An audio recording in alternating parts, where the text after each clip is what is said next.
เลยก็เพื่อเป็นเนื้อคือว่ามีแนวหน้าเนาะระวังเพื่อหน่อย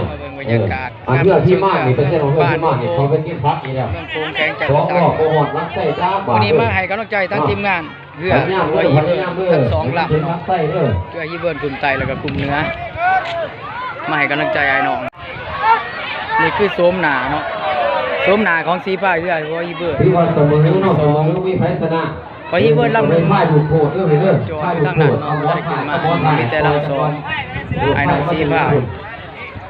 ไอ้น้องสีผ้าเพื่อว่านักกีฬาเต็มบ้านเนาะที่ว่าเต็มสุดนี่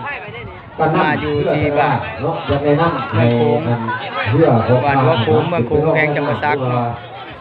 จัดเต็มให้น้อง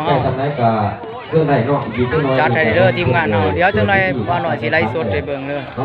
ตอนนี้งานมันจะได้เปิดเนาะมีแต่สิโลแล้วน้ำเบิ่งก่อนตามนั้นนี่คือบรรยากาศเสียจังเลยทีมงานเสียก่อนเนาะมันแห้งเลยจังเอาลงไปแข่งขันแน่นอนกองเสียเฮาของน้ำเสียไปนี่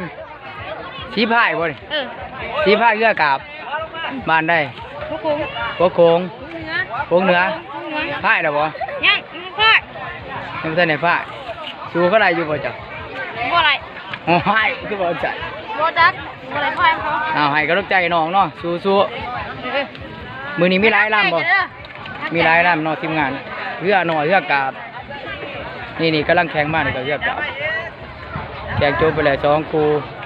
แต่ว่าเรือ12สีผ้าสิมีแต่3ลำเลยสิมีหัวฮีลำ1กับลำ2เนาะถือว่ามี2ลำหัวฮีเบอร์แล้วก็หัวย่างบ้านตุ้มขามบ้านเจ้าภาพเพิ่นยังบ่ทันได้เนาะปีหน้าเพิ่นว่าเอาแก่มือใหม่ปีนี้เอาสำนีไปก่อนนี่บรรยากาศสดๆเนาะอยู่ที่บ้านหัวโขงเมืองโขงแขวงจำปาสัก